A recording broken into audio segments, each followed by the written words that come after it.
ரொம்ப நாளாக என்கிட்ட பீரோவில் உயிருக்கு போராடிட்டு இருந்த ஒருத்தவங்களுக்கு தான் உயிர் கொடுக்கணுன்ட்டு தோணுச்சு. ஸோ அது வேறு யாரும் இல்லை, இவங்க தான்.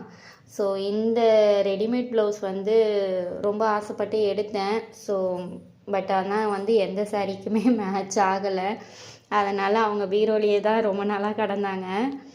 ஸோ இப்போ அதை வந்து சரி மேக்ஸியாக கன்வெர்ட் பண்ணிக்கலாம் அப்படின்னு யோசித்து ஸோ இப்போ தான் இந்த ப்ளவுஸை எடுத்திருக்கேன். நான் பீரோ க்ளீன் பண்ணும்போது இந்த ப்ளவுஸ் கிடச்சிது, அதனால் நான் எடுத்தேன்.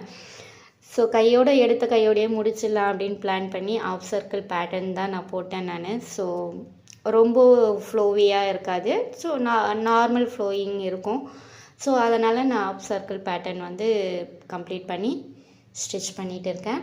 ஸோ இந்த மாதிரி உங்களுக்கும் ஏதாவது மேக்ஸி ஸ்டிச் பண்ணோம், குர்த்தி ஸ்டிச் பண்ணோம், கஸ்டமைஸ் பண்ணோம், கிட்ஸு வியர்க்கு கஸ்டமைஸ் பண்ணோன்னா நீங்கள் தாராளமாக நம்ம பேஜை காண்டாக்ட் பண்ணலாம்.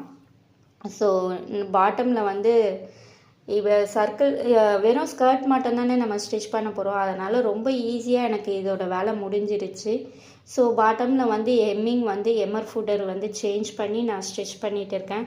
ஸோ இது வந்து ரொம்பவே யூஸ்ஃபுல்லாக இருக்குது. மேக்ஸி எல்லாம் ஸ்டிச் பண்ணும் போது அந்த பாட்டமில் வந்து ரொம்ப தின்னாக மெலிசாக வருது.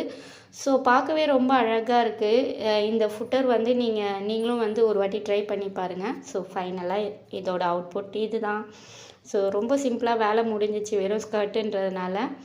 ஸோ எப்படி இருக்குது கமெண்ட் பண்ணுங்கள். உங்களுக்கும் இந்த மாதிரி ஸ்டிச் பண்ணோன்னா மறக்காமல் நம்ம பேஜை ஃபாலோ பண்ணிவிடுங்க. பாய். வந்த வேலை முடிஞ்சிச்சு, நான் கிளம்புறேன். பாய்.